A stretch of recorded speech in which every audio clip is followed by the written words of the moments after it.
how can you make a pitch feel more like a dialogue? And then now the person you're pitching to is a little more invested in the idea or feels like, oh, they're putting their thumbprint on it and getting to be a part of the team.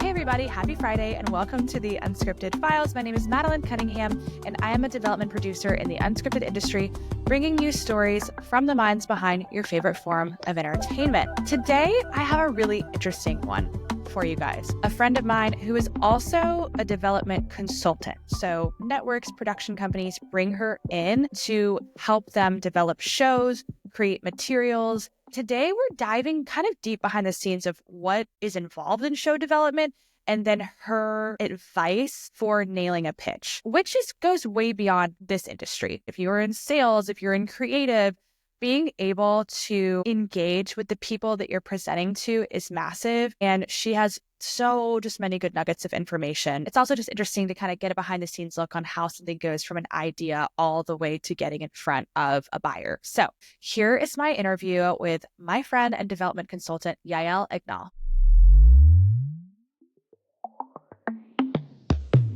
Yael, welcome to the Unscripted Files. I'm so happy to have you on because you're so brilliant. You've been in the industry almost a decade. You are so well known for really crafting compelling treatments, compelling pitches, and honing in when it comes to development. You've been hired by teams to consult. Now you work at Fox. You used to be at AGC Studios. And so I'd just love to talk to you about your approach to development and your learnings, because it's such a questionable world when you're first getting into it, or even when you're in it, to kind of know what's too much information, what's not enough information. Once I have an idea, what's my next step? How do I hone in on that and really like craft something compelling? And you're so talented when it comes to that. But before that, I'd love to just hear a little bit more about how you got into this. Did you always want to do this? Did you find yourself in it? Just a little bit about how you first got started. So I went to film school. I went to Chapman University, which I loved. And I was in the television writing and production program there. And my whole time there, like even when I was applying to university and going, I just knew I wanted to do something in the film and TV world, but I didn't know what that actually looked like. I knew I didn't really want to be a director or an editor or a cinematographer. Like I wasn't really drawn to the craft side of things. So by the time I was graduating, I kind of had this gut feeling based on interning at large companies and small companies that I wanted to start at a small company and just like wear a ton of hats, roll up my sleeves and like jump into projects and be super involved. So obviously like in the getting ready for graduation, applied for like 100 jobs, and I landed at a production company called Expedition. And for the first year I was there, I kind of moved my way up on like an associate producer track in their branded documentary department. And I was kind of just learning as I went. I had taken a few documentary classes, but it wasn't really something I like was initially drawn to in school. And then I kind of realized, okay, I don't love producing, but I loved all of the like pre-production. I loved like interviewing people and kind of getting ready and learning the stories. And then as the company was growing, they decided to launch an unscripted development arm. And kind of the impetus of that was like, there were so many stories that our clients were passing on that were like, this is a documentary. Like we see the story, we love this. So I kind of took that pivot maybe like after a year of being there to kind of help them start that team and move into the development side. And that was such an aha moment for me of like, okay, this is a good mix of what I like to do. It's a little bit more relaxed pace than production. It's like, I think of it as a very creative desk job because you kind of have normal hours and you get to do a lot of like research. And it's a little bit almost more, I think of it as like, you get to compete against yourself because it's all about just like how can you put your projects together? How can you package? How can you have the best materials like you were saying and bring the best stories together? And I'm a very outgoing introvert. So to me, it's like the perfect balance of like, I love pitching and I love packaging and all the kind of external facing stuff, but I also love making materials and decks and like putting my headphones on and like putting a TV show on the background and just like designing a deck. Like I love that part of the job. So for me, I found it's like a really nice balance of both what I like to do. And now I'm feeling like, okay, it's also something that I'm good at and have skills that I can build on and grow on. I feel exactly the same way. I I love getting in a pitch, getting excited, talking about it, but I also love, I had a research background in college. And so the idea that like with each project, you're diving into a new world, you're immersing yourself in it, and then you get that creative, like you're building the deck, you're packaging, you're bringing talent in, you're like figuring out what the format is. It's so cerebral and strategic. And there is something so satisfying about that. So there's a lot of different approaches to development. Obviously, if you're working for a company, you're developing for them, either for their mandates or what they're looking for, or if their bread and butter is culinary, you're doing culinary. If their bread and butter is competitions or, OccuFollow, whatever, you're kind of developing for them. But ultimately, bottom line, when an idea strikes you, what do? Are you like writing it in your phone? Are you immediately like, what is your immediate next step when an idea hits your brain? Like, what are the next few steps after that for you to like get it down and really start to like create something? That's a good question. It definitely depends. I've actually found the most recent thing I've been doing is I open a new email and I do voice to text. Just That's because so smart. I find that I get really caught up when I start writing in overthinking, but sometimes it's just easier to talk it out. And that's, sometimes when I look back at it, it makes no sense. But I find that like a lot of the time where my ideas come from is, especially because I have, predominantly worked in a development team that kind of will have different like asks or mandates or areas of focus or people we want to develop for. So I kind of will be noodling on kind of whatever the topics are that we're thinking about, or knowing, okay, we have a brainstorm and they want everyone to kind of come with ideas is kind of a common format I found on the teams I've worked on. So when something strikes me, I'll kind of like try to just jot something down. And then I also find a lot of inspiration from just like browsing and reading. Something I really love about the unscripted space is that ideas can really come from anywhere. And I know that's true with scripted, but I really think the best unscripted developers are like engaged in the world, engaged in the community, are interested in other areas, other art, politics, like whatever's going on. I love like connecting with other people that work on unscripted because I think, again, folks that are successful in this side of the business really are like have other interests and other stuff outside of work that they really love. So all that's to say, I feel like that's like the first piece. And then from there, it's usually like if I know I'm going to be sharing it with my team, we'll just try to do like a really quick little paragraph. And sometimes there'll be like a visual with that. I'm a very visual person, so I sometimes find that can help a lot. And if it's just like a little billboard or a little visual and like one paragraph, that can really help me just like pitch it up. And that's actually something I'll say I'm working on being better at, because sometimes it's really hard to communicate an idea you have in your head and like get other people excited about it. So I'd say like that's kind of like maybe the second step is like, okay, if I'm going to be sharing this in a meeting or sharing this with my bosses, how can I kind of like have a really quick little entry and have it be very easy for them to say like, okay, yes, go ahead and like run with it and take it from there. I like to think of it of like what you said, what's the billboard? Like what's the poster? Because that's going to have your visual, that's going to have your title and a little tagline. And ultimately, that's all audiences are going to see on a streamer if they're going to choose to watch it. And it should be so easy to communicate your idea with just those elements. And I feel like right at first, if you can sort of hone in on that and that can make you excited and it can get your idea across, then you've got something strong that you can continue to like build depth and detail with. But if you can really get a solid like initial impactful piece together that communicates what you're thinking, that's what excites me. Even if the poster, even if the billboard never exists, it kind of gives me like energy to keep going because it's exciting. And I think that translates to the people that you're sharing it with and pitching to as well. Absolutely. And one really funny quick anecdote that I can share going back to my time in school, it was so fun. When I think back on my film degree, one of the classes that was the most kind of surprisingly impactful was probably one of the easiest classes I took, because it was a big class about how the TV business works.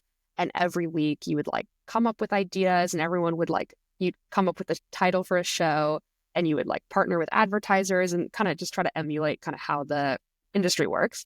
And I would get so mad because every week the teams that picked the like dumbest titles would get the most votes and like win the share of the audience, right? And my team was coming up with like thoughtful things and like things that were really earnest.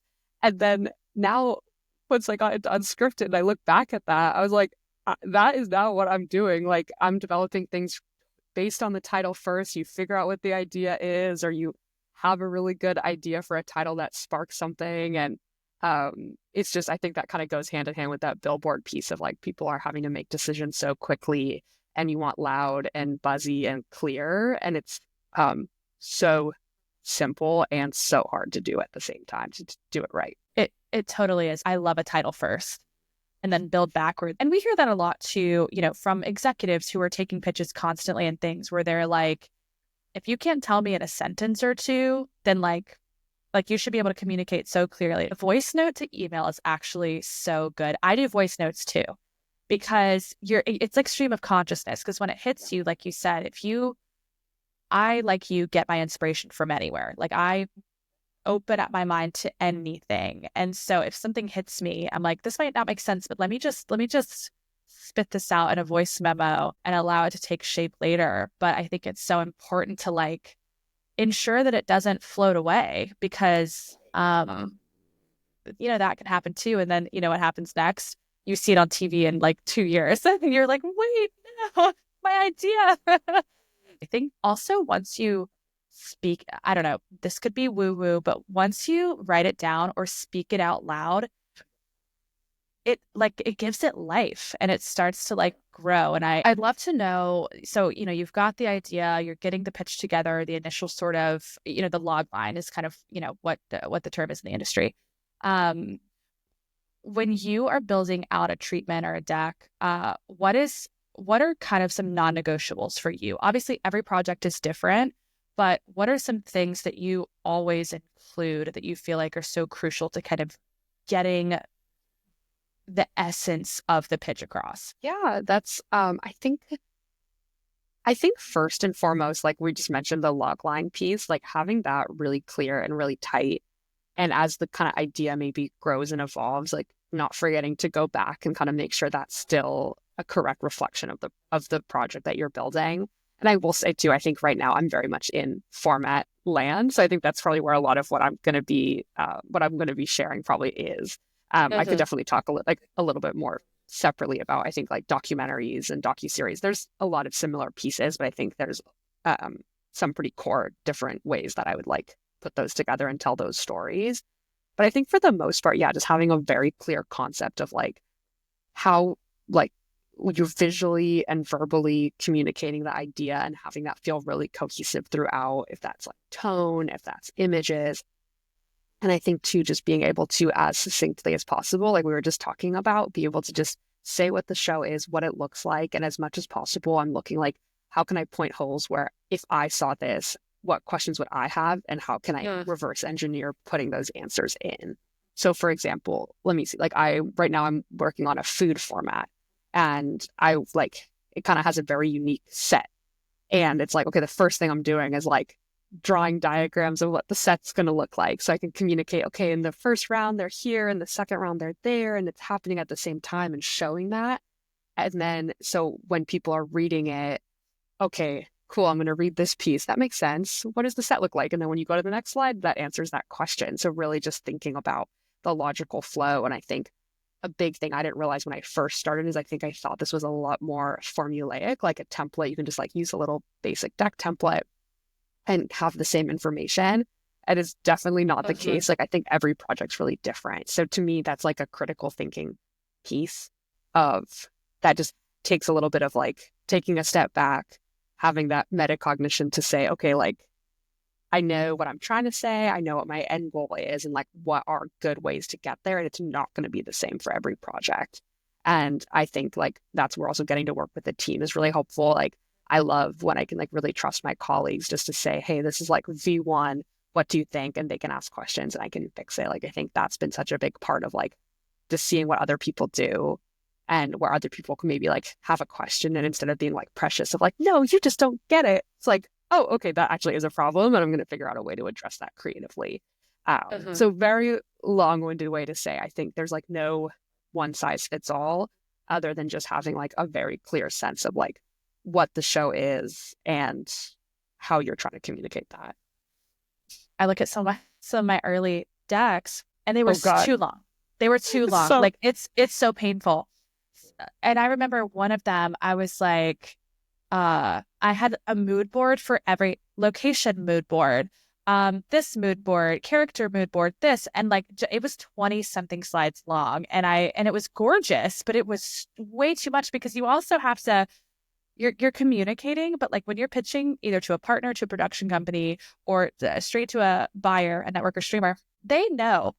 They can visualize it. Like they can catch the vibe. Like, yes, give them what they need, but you don't need to spoon feed it and be, you know what I mean? And so I look at those early decks and I remember I'm actually going to say this out loud. And I had a show early on that I was like, this is Netflix catnip. Like, this is the best thing that's ever happened. And I had a designer mock up like a thumbnail of the show on like the Netflix home like page. And I was like, this is going to really get them. Like, and I look back on that and I'm like, oh, that is the biggest turnoff ever.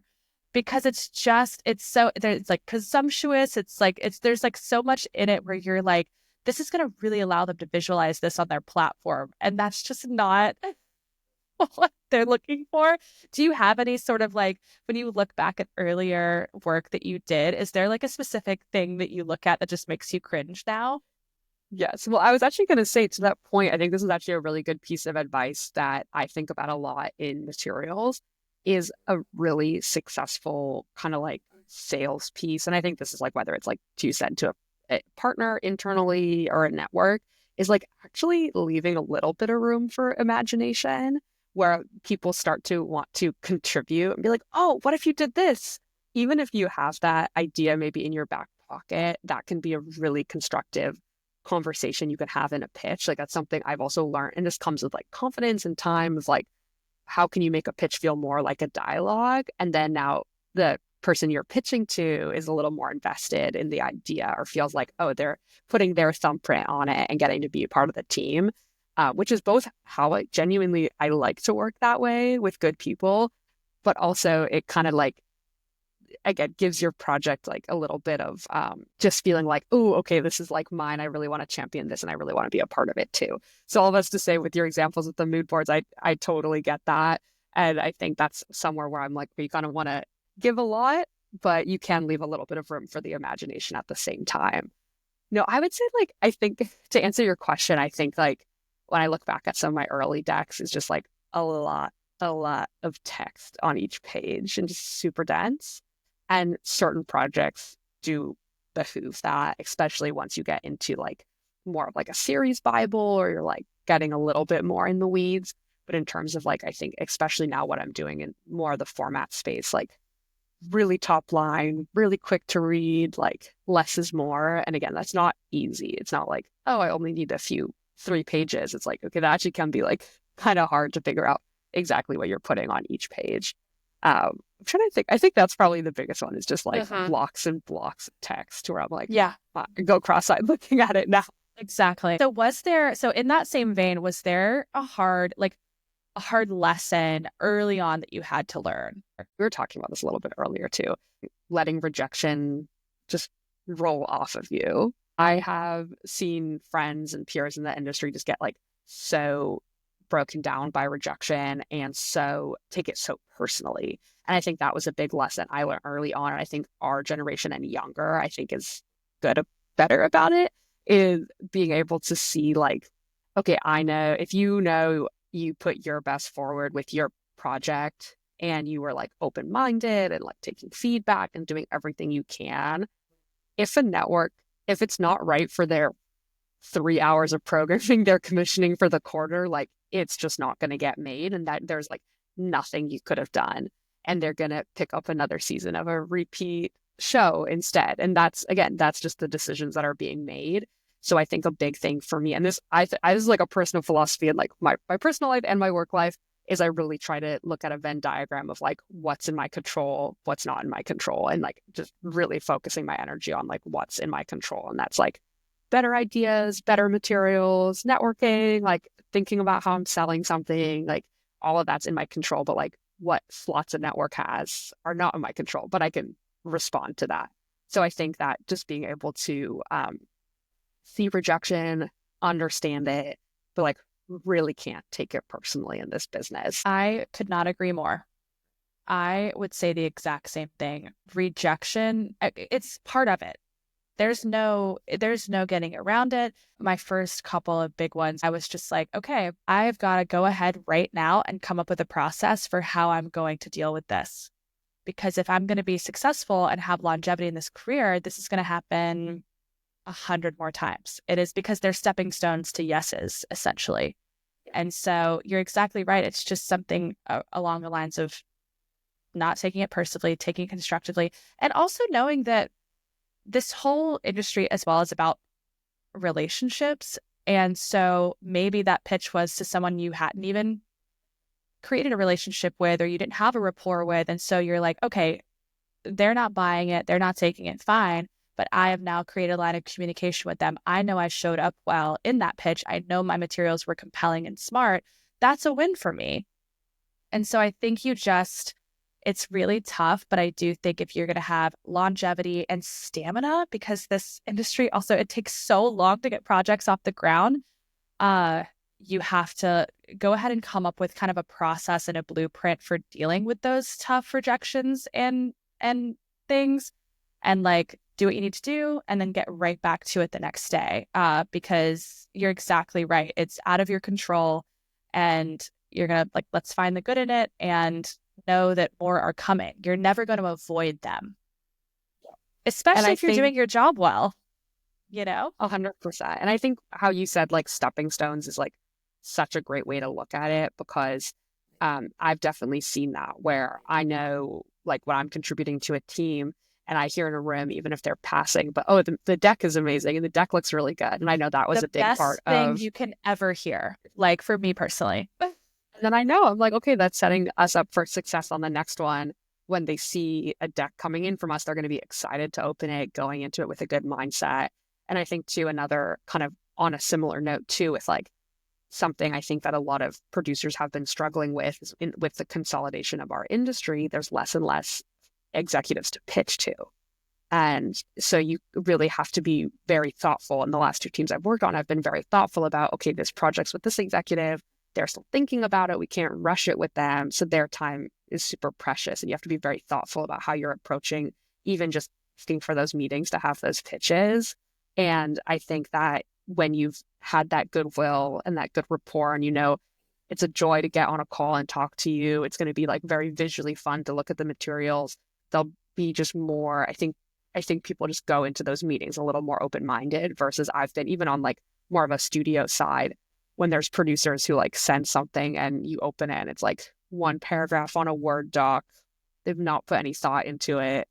Didn't really love talking to them on the last meeting. And it's like, oh, like bottom of my priority list. Like I'm not interested because I know it's going to be a lot of work for me or my team.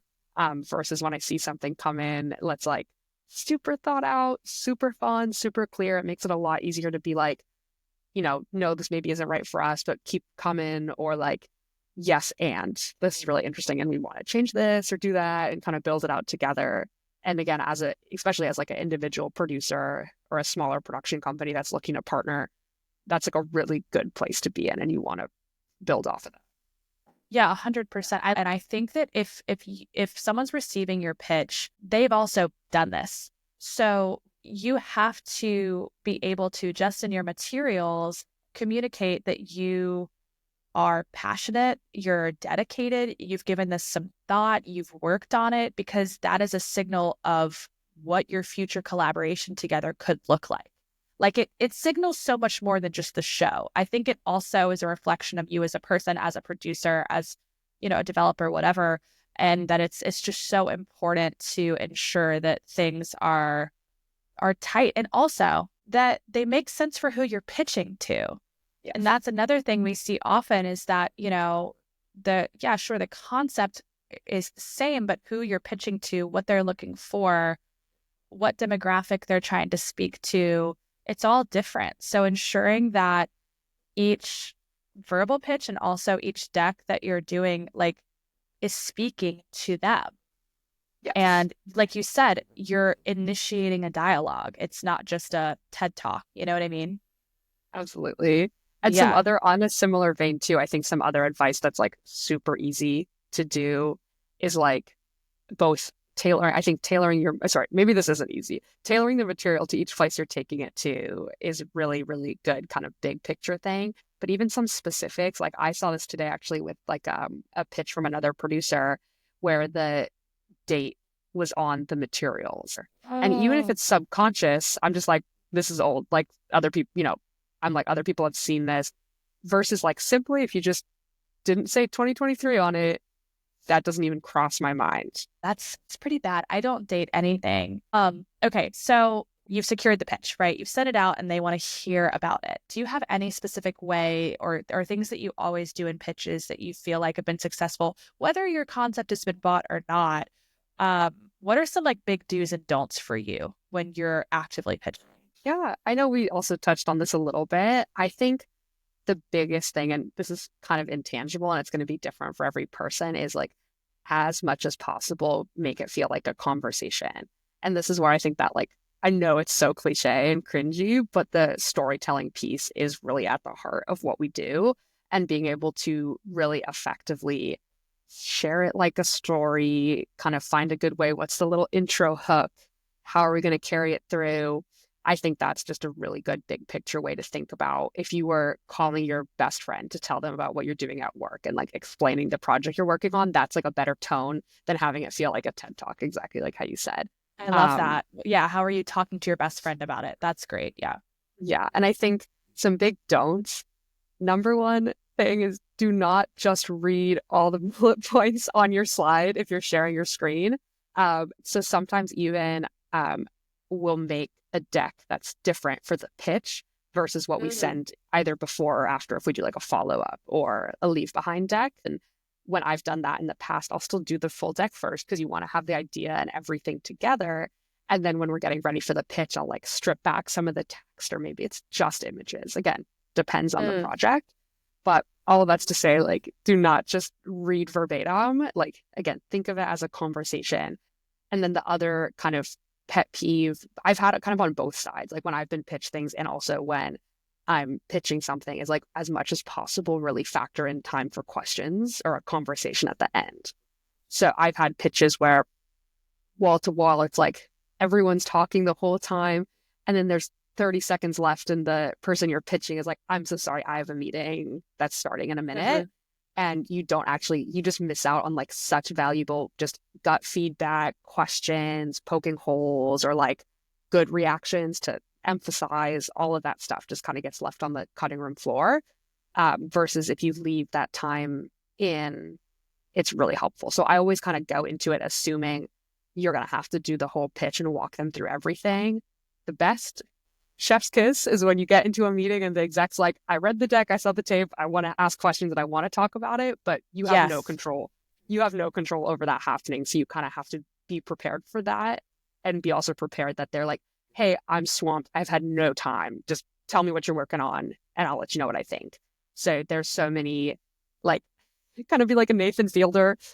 Think about all the possible outcomes, just be prepared, but don't have it be like you're reading off of things or feel too rehearsed at the same time. You're absolutely right. You never know what you're going to get in terms of how they've observed your material. Like, have they read it and they love it? Have they read it and they're and they need to be convinced? Have they not had time? And a lot of the times they haven't had time to look at it at all, which I'm not going to lie. Yes, of course we love getting into a meeting and they're like one step in already. But there is something about having their first impression of your material be accompanied by your voice and your passion that can carry, from slide to slide. But you have to be able to sort of be ready for whatever. It's like, I always love to tell the context of the inspiration, or another question that I love to open up with, if it's appropriate, is well, tell me what you loved about it. Tell me why this resonated with you. I think this is true in any sort of industry where you're pitching and you're trying to get an idea across. Is it is with someone, not at someone, and allowing them to be able to like ask questions and have their thoughts. And the biggest win to me, and you kind of touched on this earlier, is when they start having ideas of their own. And again, it immediately you have investment, immediately you have interest. How we talked about earlier, how like the hardest lesson you have to learn is rejection, because it is going to happen 99% of the time. There's this element of in our industry, even when you do get rejection, there's like the whole art of the follow-up. So when it comes to sort of the follow-up after the rejection or after feedback, I think a lot of people are worried about being bothersome and kind of like, oh, they've said no, so I'm just going to leave it alone.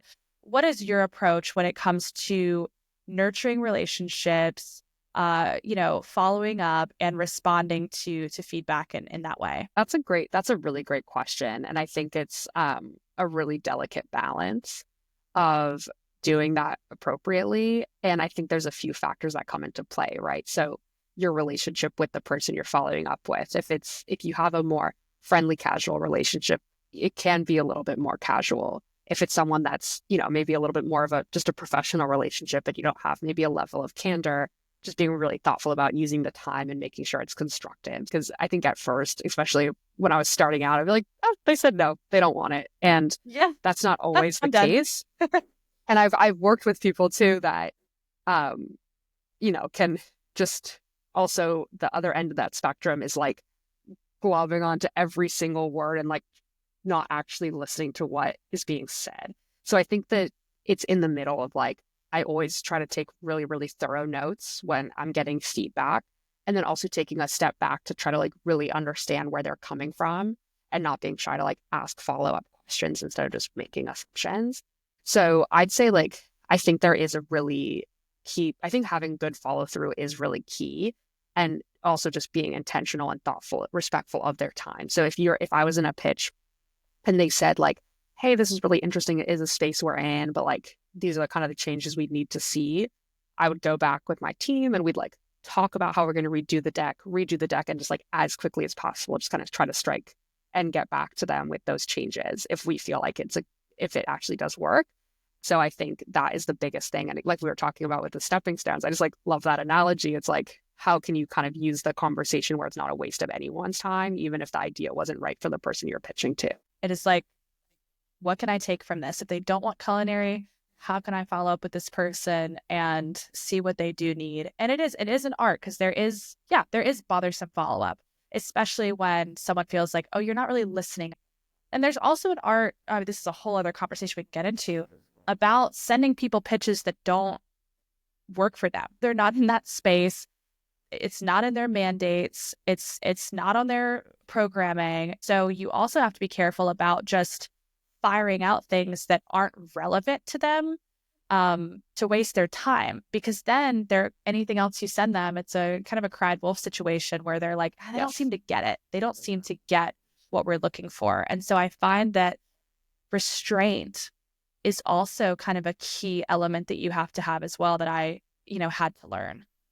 Absolutely. Absolutely. And I think one thing I will say on that, again, this is also very much like has to kind of be the right situation. You can acknowledge that in the email to be like, hey, I know I know you normally don't do food, but maybe it's something that's like super fun, but upfront recognizing, okay, this is kind of a curveball, but just take a look for fun.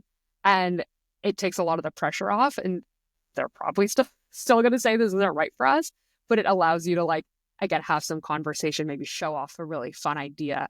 And I've had that actually where I've pitched like, especially like I'd mentioned earlier with the consolidation, there's a lot of like umbrellas, like different teams that are commissioning kind of under parent companies. So I've had that where I've gone into a pitch and like totally just pitched an idea I'm super excited about. And the exec's like, this doesn't work for us, but direct line to my sister network that would do something like this. And that's like a huge win, because then it's like, maybe it's an exec you've never pitched before, but all of a sudden their coworkers introducing you instead of it being a cold outreach, or through another kind of roundabout way. So there's always like, again, really I think restraint is such a good way to say it, but there are exceptions of like, if they're, and just acknowledging that up front, because again, it shows that you know what they're looking for and are just bringing them something, kind of with a little less pressure, just to like see if there's any space or if they can help at all.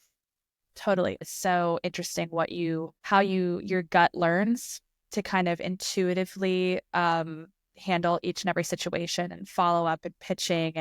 But at the end of the day, it also comes down to when you're pitching someone, it's the concept, absolutely. It's your dedication to it. It's your knowledge of it. But it's also, do I want to work with this person? This stuff takes years. Do I want to work with this person to develop for years? And do I think that we could work well together? So really just a soft sort of like, it's not a technical skill. It comes down to is, do you feel like a person that I want to work with? And I think that ensuring, again, when you know your material well enough, then you can focus on being personable. You can focus on being warm, and that just comes with a little bit of practice. If you could sort of point to sort of one trait or habit or practice that you have that you feel like has kind of led you to where you are, what would it be? That's tough. I think like the people skills and being a team player, just especially for me in terms of like just finding success within development teams. And I haven't worked like as much as you have, where like have done a lot more stuff independently. I really kind of like tried to find teams where I click and fit in and figure out like where I can be really additive and constructive. If someone else has an idea, like my boss will sometimes send me, hey, here's a talent, here's an idea. What's the show? Can you just figure it out? Sometimes it's like, hey, here's the complete idea. We just need a deck designed. And I'm like, cool, I could do that. No problem. And something I think a lot about, and this might just be kind of good, broad advice, is I really look at the industry as like one giant team sport or one giant group project. And I remember in film school, I had some friends who would like in class be like, oh, I hate group projects. And I'm like, I think you maybe need to do something else, because there's no world where you can do any of this alone. But even the biggest, most successful folks have teams that are working for them. To me, I think it's that like being good to work with, being a good team, having that follow through, being really thoughtful and additive and contributing, and kind of also being aware of some, again, soft skill, like some of the social dynamics and like when it's appropriate to chime in and talk up and when's maybe kind of take a seat back. I'll say something that, especially in this past year, I got laid off for the first time this year. And I think it was such an aha moment of being able to recognize what hard skills that I have that are marketable and tangible and could allow me to kind of move into more of a consulting capacity and being working more freelance, which I never felt like I had before. But I also had this imposter syndrome that's so common. Again, I know, especially with women, but I think in any industry, it's like such a big kind of natural human instinct. And I think the more and more I realized, especially in Unscripted, it's like what you contribute and what you do like is your worth on a team or as an individual producer or as an executive. And the more and more you can be additive, contribute positively, bring ideas to the table, and do all of that without feeling like, ooh, I'm like too junior to do this, or I'm too, I have other stuff that needs to get done first. That is the piece that I think, to me, is where I found a lot of growth and success, and also like respect from older peers or other colleagues I'm working with. Don't be shy, like find that right balance as you're kind of figuring out what looks like for you. But I think there's so many different ways you can go about it, but getting out of your own way, leaning into your intuition, your confidence, I think is so key. Okay, the last thing I'll ask you is something more fun. Are you watching anything right now that you like absolutely love and that you feel like is done really well? Like, tell me what we should be watching right now. I have my two favorite kind of unscripted shows right now are, I mean, this is a longer term one, but Claim to Fame is like, yes, wait, I just started watching it. To me, the perfect balance of the mystery social experiment, the celebrity adjacent, and I think they just do such a brilliant job of producing the show. I'm pretty picky with Unscripted because it feels like work. So if I'll watch an episode of something and if it doesn't hook me, I'll be like, oh cool, I get the format. That's one where I'm like, I have to watch the next episode. I have to see what happens. And that to me is like high praise. It was so brilliantly formatted, and there's audience play along. And that's what I didn't know there would be, is that we also don't know who's related to who. I agree with you. I just watched season 3 all in like a day, and I enjoyed it and thought it was so smart and well done. And what else? I loved it. And then the other one that I was really excited about was Secret Lives of Mormon Wives, because it's also an example of like, I don't always gravitate towards docu-soap. Like, it's not always something, like, I'll kind of keep up with it from a pop culture standpoint, but it's not always something I'll like sit and binge through a whole season, because I much prefer like formats or like limited docs when it comes to what I'm watching for fun. But that one, I did have some friends that had mentioned when they were working on it, like, okay, this is going to be really good.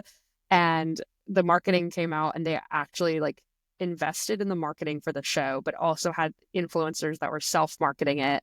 And then the production, just from the pilot into the second episode, I thought they just like had this, again, just this crazy ride.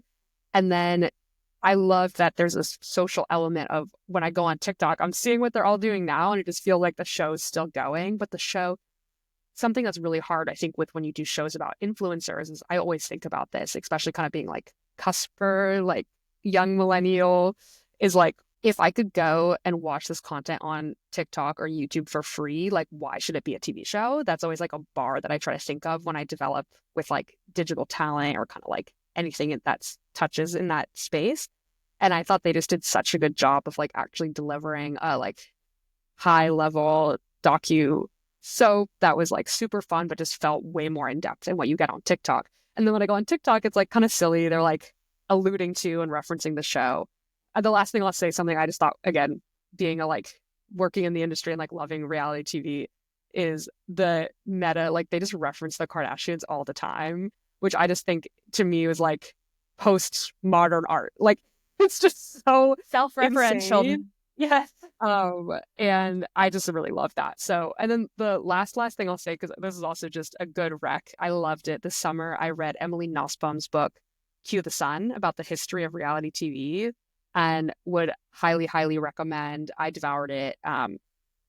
Brilliantly written. To me, I really look up to how she both loves the genre and makes fun of how unserious it is in the same breath. And I think that is a approach I take to my work of like, this is really silly, but I also love what I do. I'm not saving anyone's lives, but if I'm bringing joy to someone, bringing, families together to watch a game show on a weekend night, like that's really special. So look what I'm listening to on Audible right now. No, literally, I just watched Claim to Fame. I just binged Mormon Wives, and I'm listening to the book you're recommending. We are like this. So, well, this was just such. I just love talking to you. I could talk to you forever, and thank you for all of your like well-earned insights and advice about when it comes to pitching, when it comes to getting development together. So, thank you so much for coming on and sharing. I appreciate it. No, thank you. I love getting to talk about what I do and talk to other people that do the same thing and finding that connection and those similarities. So no, it means a lot that I got to share. I really appreciate it. Thank you.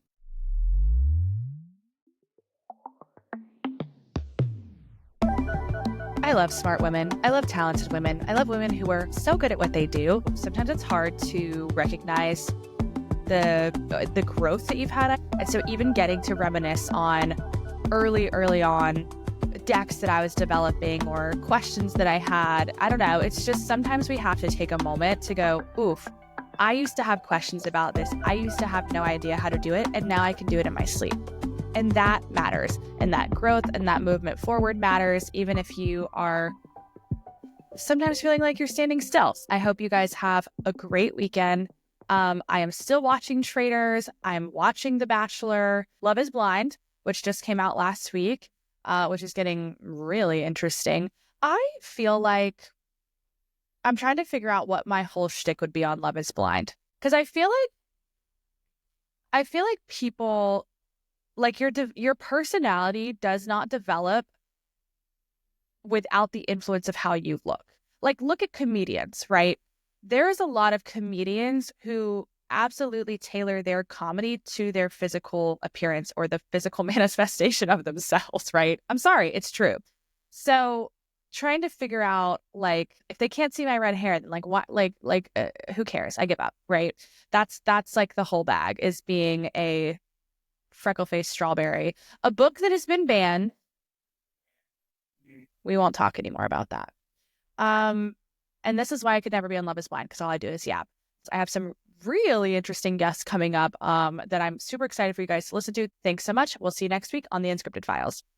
The Unscripted Files is brought to you by Good Gravity Entertainment. Thank you to producer Bonnie Adams, original music by composer William Wright, artwork by Lisa Schweikert, and photography by Reed Schick.